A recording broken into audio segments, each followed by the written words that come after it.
Donc là, on est dans l'espace 125 ans parce que la marque Indian Motorcycle, c'est la plus vieille marque de moto américaine. Et cette année, pour fêter les 125 ans de la marque, on a sorti 3 éditions limitées, donc de la Chief Vintage, qui est la nouveauté de cette année. Donc la Chief Vintage en édition 125 ans, c'est une moto qui est limitée à 250 exemplaires dans le monde. La Challenger, qui elle est également une édition limitée 125e anniversaire, qui est limitée également à 250 la couleur, exemplaires. parce que j'ai fait l'essai de cette moto. Ouais. Donc là, on a le design. Qu'est-ce qui a changé véritablement Alors, par rapport on a des cet jantes qui anniversaire sont spécifiques. Ok. On va avoir des plateaux repose-pieds Elite. On va avoir les lampes additionnelles qui viennent se fixer au niveau des crash bars. Une peinture qui est vraiment spécifique à l'édition 125e anniversaire avec des détails qui sont vraiment, j'espère que tu le verras avec la caméra, mais tu as, dans le liseré, tu as l'identification, le label 125e anniversaire. C'est une moto qui a un pack audio qui intègre l'audio dans les valises. Tu as une sellerie qui est spécifique. Sur les modèles, notamment de Challenger, tu as le Rider Assist, donc tu as le pack de sécurité avec les angles morts, le radar anti-collision, le traction control, l'ABS cornering. Enfin, tu as. On le trouve ici, c'est ça? C'est exactement ça. Ah, c'est propre, hein, c'est beau. Exactement, c'est très bien intégré et il y a des fonctions de sécurité, notamment avec quand un véhicule se rapproche, le capteur qui est juste ici, lui va venir prévenir le pilote qui a un véhicule qui se rapproche et si jamais le véhicule se rapproche vraiment trop vite, tu as les feux stop qui s'actionnent pour faire lever la tête de la personne qui se rapprocherait peut-être un petit peu vite. Voilà. Okay. Et la dernière dans cette édition 125 ans, c'est la Scoot Bobber, donc qui elle est limitée à 450 exemplaires dans le monde. Celle-ci, on peut la retrouver chez les concessionnaires du réseau Indian, puisque tous les concessionnaires ont reçu une machine de ce modèle. Et là, pareil, on va retrouver une peinture qui lui est spécifique, on va retrouver une sellerie spécifique et une numérotation de la moto sur le cache latéral. Ouais, c'est ce que j'allais te demander. Bon, on le trouve ici. On le voit juste ici. Ouais. Je peux ? Ça marche. Les jantes, ils sont spécifiques et c'est vraiment la qualité de la peinture qui fait l'anniversaire, la livrée qui est vraiment spécifique. Il y a énormément de travail sur la peinture de la moto. Voilà. Quand vous faites des anniversaires comme ça, le but c'est de marquer le moment pour le consommateur. Il achète un véhicule qui va rester figé. Exactement, c'est un véhicule qui est vraiment exclusif. C'est pour ça qu'elles sont numérotées, ces machines-là. De 250 à 450 unités dans le monde pour la Bobber. Donc c'est vraiment une machine qui est exclusive. À titre d'information, les Challenger, on n'en a plus qu'une à vendre pour la France. Les Chiefs 125 ans, encore quelques-unes. Okay. Et les Scoot Bobber, c'est auprès des concessionnaires du réseau Indian. Et quand tu dis ça, c'est-à-dire que comment c'est possible qu'il y en ait déjà quasiment plus, que c'est sold out? C'est parce que l'attente, c'était annoncé avant? Non, on les a révélés en début de semaine et en fait, comme sur le volume total, tout est fractionné par pays. Par exemple, nous, on va avoir une trentaine de Bobber, on va avoir une dizaine de Chiefs et on va avoir 5 Challenger par exemple. Et donc, en fait, souvent. Le concessionnaire, il en prend une. Oui, non, mais alors, on les garde pour les clients. Donc, il y a une grosse appétence pour ces éditions limitées. Et donc, mécaniquement, c'est des achats qui se font assez impulsivement parce que ça va vite partir. Voilà. Et puis, potentiellement, c'est peut-être des clients qui ont déjà un pied chez Indian et qui connaissent cette marque. En général, c'est l'accession à un modèle encore plus exclusif et ils sont déjà convaincus de la qualité des motos, de la dynamique, etc. Donc, ce qui m'avait bluffé sur cette Challenger, c'est le Newtonette de coupe qui est complètement fou et qui donne vraiment une identité à cette motorisation parce que j'ai une audience qui est entre 35 et 50 ans. Oui, il y a un public pour ça, mais 34 ans, prendre autant de plaisir sur une moto qui potentiellement est pour des personnes plus âgées. Alors, mais c'était vraiment bluffant. Le rangement, la bagagerie, surtout les boîtes à gants, tu te dis, sur une moto, c'est too much, mais non, c'est vachement utile parce que tu conduis plus sereinement, plus détendu. C'est des motos qui ont énormément d'agréments et c'est pour ça que c'est important de les essayer parce que parfois, on peut être chacun habitué à des motos plus sportives, plus utilitaires, plus différentes d'utilisation. Oui, et sauf que tu t'en es rendu compte, le centre de gravité est très bas, la moto est longue, donc elle est très stable. Et notamment sur la Challenger, comme on a, une bulle, un fairing à l'avant qui est fixe, Oui. et ben en fait tu te retrouves avec une direction qui est vraiment très légère parce que finalement tu n'as que le poids de la fourche à manipuler. En termes d'aérodynamique, c'est une moto qui a été étudiée en soufflerie, donc c'est une moto qui est vraiment, on va dire, performante aérodynamiquement. Et forcément, c'est pas une machine de piste, mais par contre, on se fait plaisir. C'est une moto qui est sécurisante, qui est performante. On a beaucoup de coupe.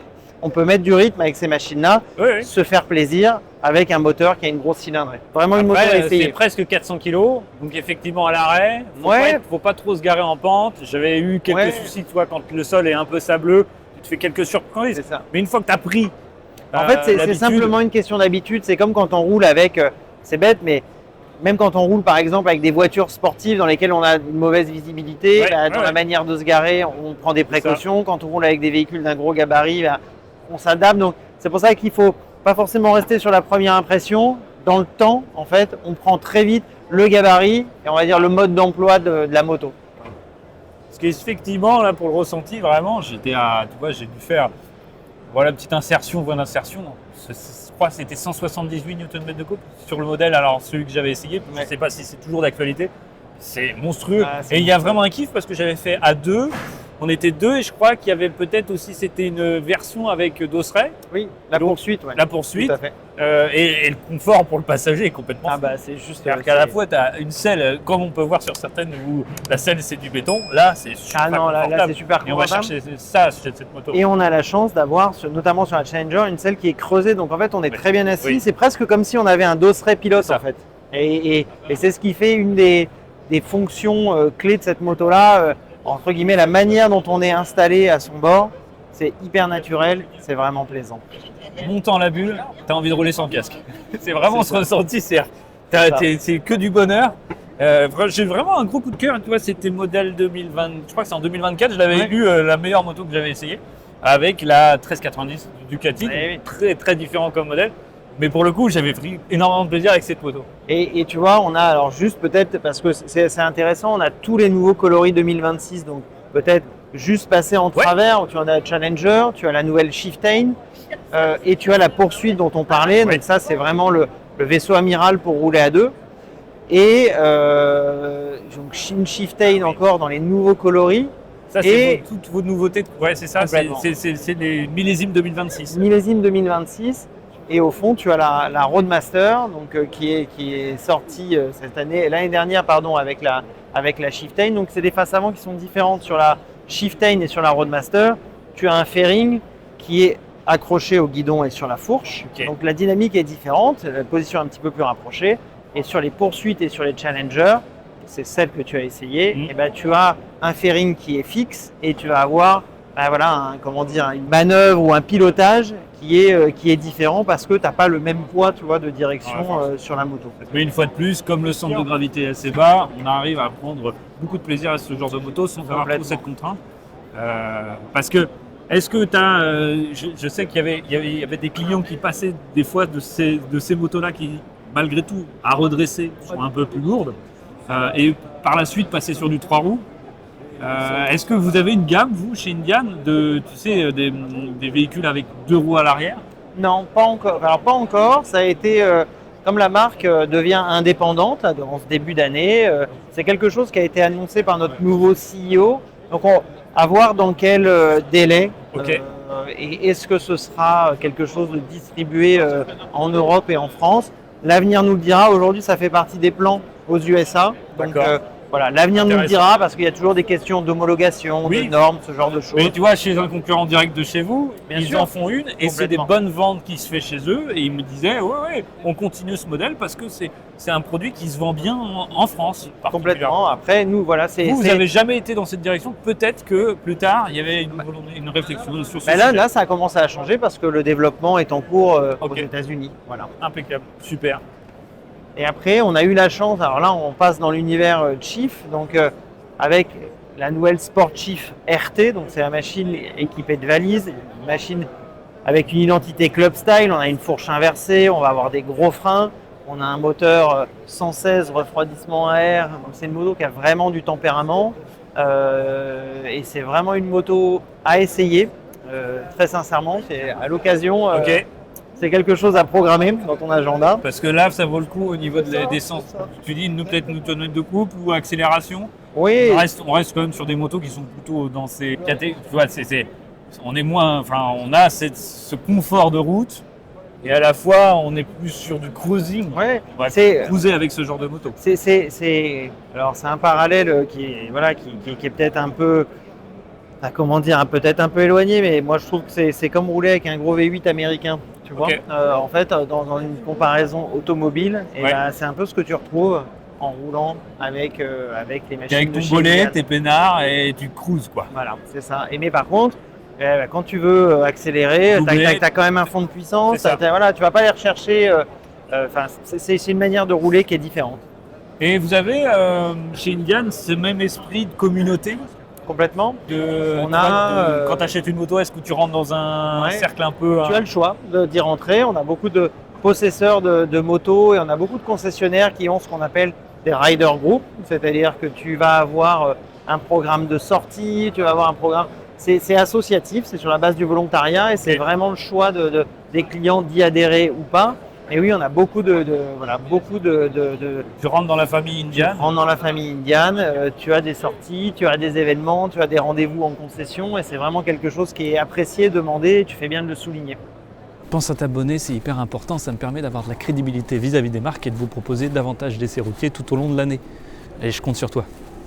Et ça, du coup, on a commencé par les Chief 125 ans, mais pour le coup, là, on est sur la Chief Vintage. Donc, c'est la base sur laquelle on a lancé le modèle 125 ans qui est derrière. On va dire que celui-là, c'est le modèle originel sur lequel qu'on a lancé il y a une quinzaine de jours maintenant. Voilà. Donc, c'est la vraie grosse nouveauté de l'année chez Indian. Il y a un super accueil des clients, des concessionnaires. Tout ce design, c'est ça, hein. C'est peut-être ce qui plaît. D'ailleurs, les garde-boue, il y a un côté un poil rétro, peut-être. Exactement, et en fait, si tu passes juste là, donc là, on a un modèle noir qui est en exposition, mais surtout derrière, ce qui est intéressant, c'est le paradoxe, c'est le face-à-face entre la nouvelle moto qu'on a produite et la Chief originelle, parce que c'est forcément puisé dans l'histoire d'Indian. Ouais. Et Ola Stengard, notre designer, le designer qui a dessiné beaucoup de motos chez nous et notamment la Chief. Ce qui est drôle à savoir, c'est que la Chief Vintage, donc la rouge qu'on peut voir sur le tableau derrière, c'est la première moto entre guillemets à laquelle Ola a été confronté lorsqu'il était jeune chez lui et c'était un de ses voisins qui avait ça. Donc entre guillemets le premier impact d'une moto américaine, c'était une Indian, c'était une Chief rouge et donc aujourd'hui la boucle est bouclée parce que il a eu l'opportunité chez nous, chez Indian, de dessiner entre guillemets la moto de son enfance dans sa version actuelle. Donc c'est un 2026. Et c'est vrai que c'est vraiment très chouette. Je trouve que les lignes, on a quand même pas mal de ressemblances, mais cette selle, c'est vraiment très joli. D'ailleurs, on sent bien ce design récent.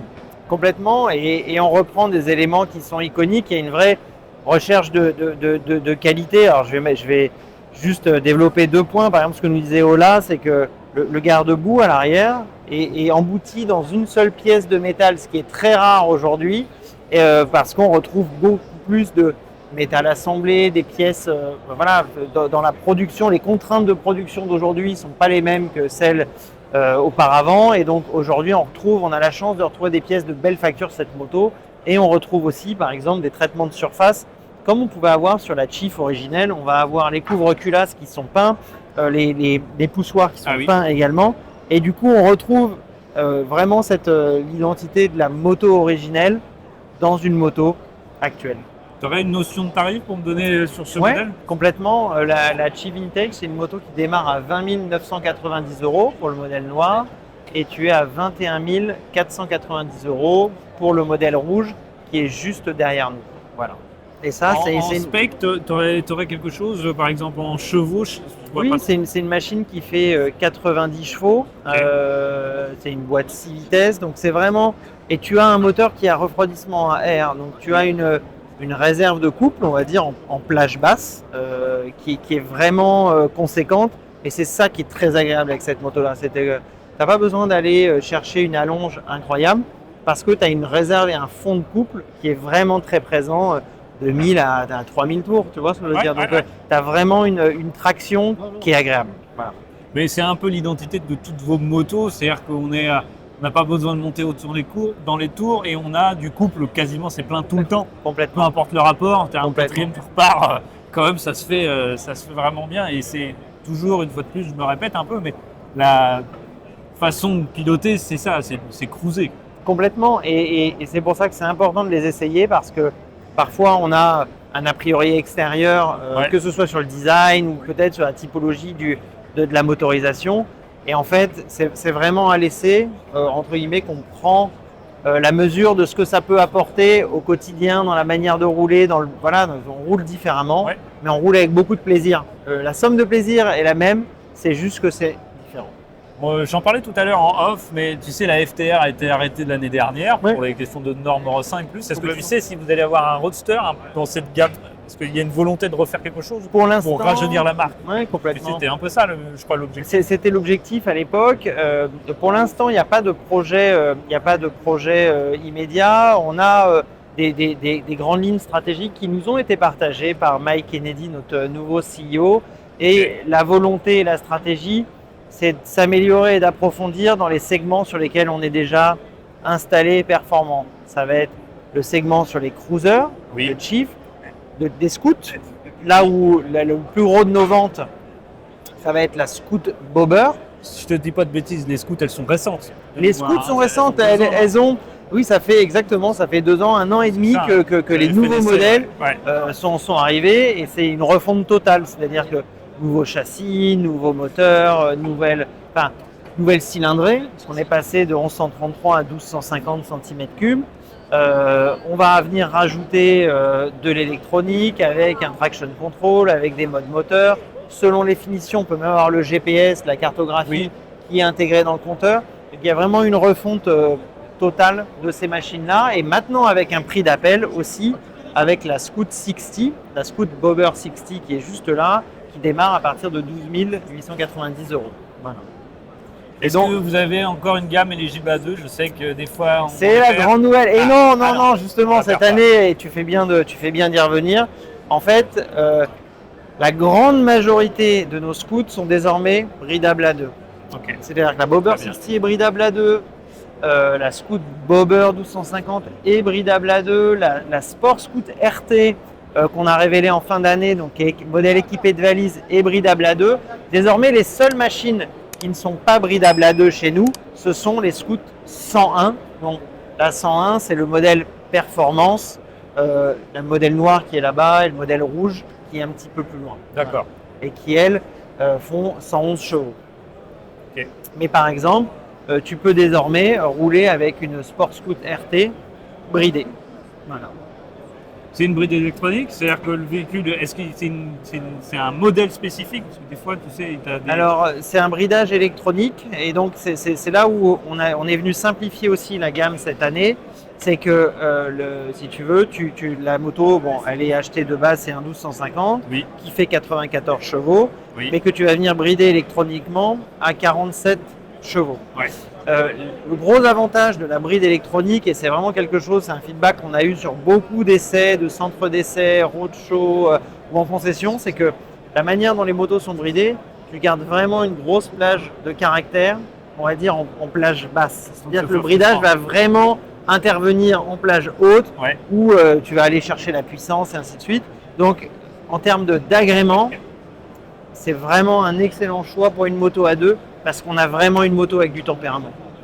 Malgré un bridage. Sans frustration. Sans frustration, et ça c'est super important. Pour avoir connu le permis en 34 chevaux sur des motos il y a quelques années, c'était vraiment horrible le bridage. Aujourd'hui, il y a vraiment une moto qui a du tempérament et on le garde. Et c'est ça que les gens viennent chercher chez Indian et on réussit à le garder sur une moto à 2. Et ça, c'est un vrai tour de force. On disait tout à l'heure, tu sais, pour rajeunir la marque, est-ce que ces scouts, elles ont cette vocation? Est-ce que le public s'intéresse à ça? Parce que je vois plus de jeunes, moi, sur ce type de bécane.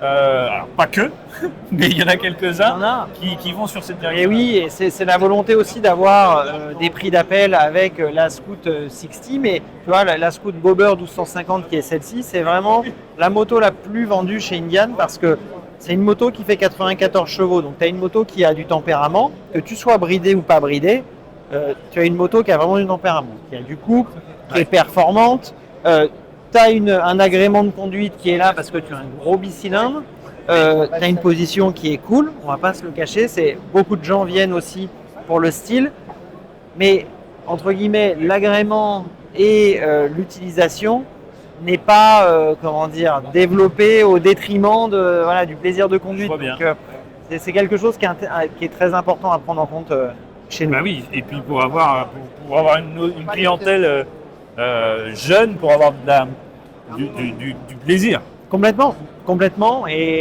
Et aujourd'hui, et de la connectivité, ce qu'on disait tout à l'heure, parce que c'est les critères qu'on aime maintenant. Aujourd'hui, on va avoir le GPS, on va avoir les modes moteurs forcément, on peut même venir connecter, piloter l'audio qu'on peut avoir dans le casque ou sur une enceinte depuis la centrale. Voilà, c'est le tableau de bord qui en fait le relais.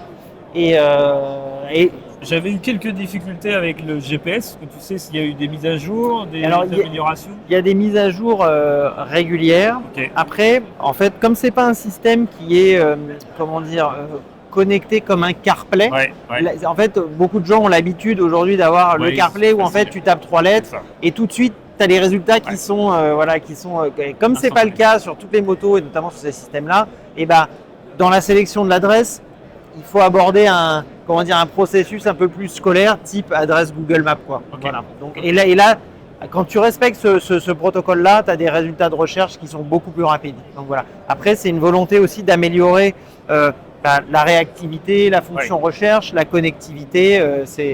Voilà.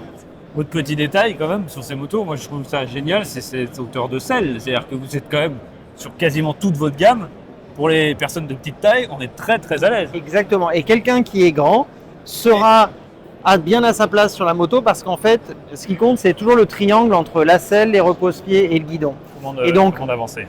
On en parlait tout à l'heure, toutes les motos chez nous, elles sont basses et longues. Donc en fait, ça te crée des motos stables, pas piégeuses. Et c'est pour ça qu'on a beaucoup de gens, quand ils passent le permis, après l'essai d'une Indian, sautent le pas parce que les motos, justement, sont saines, pas piégeuses. Et confortable, complètement.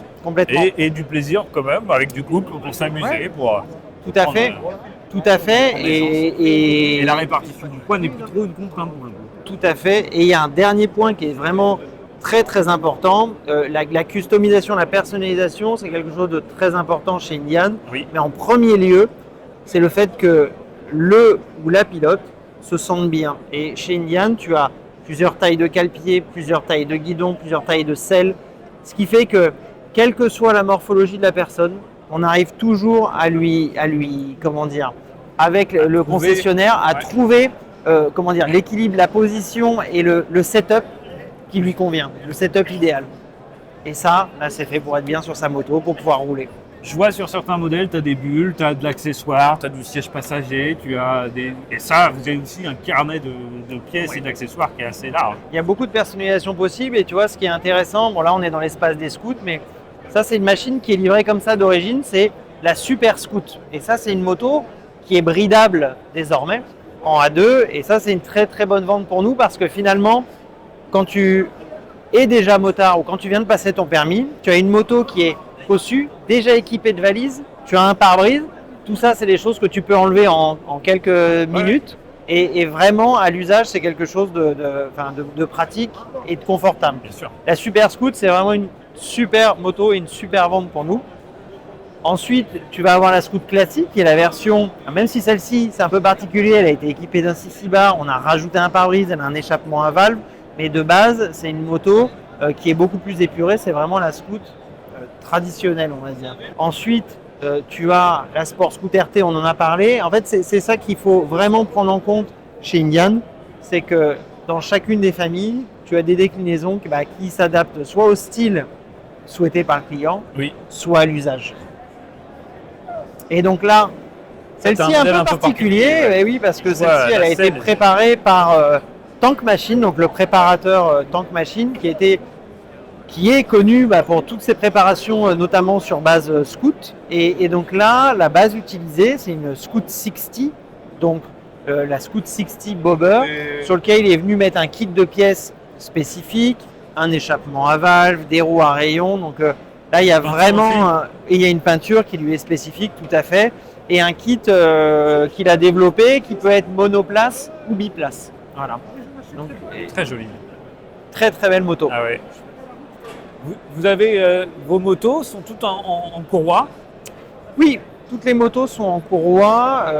Ça a plusieurs fonctions. Alors, en premier lieu, et ça surprend souvent, mais c'est la longévité, Oui. la simplicité d'entretien et l'onctuosité que ça peut apporter, parce qu'il y a forcément une dynamique de fonctionnement qui est différente par rapport à une chaîne.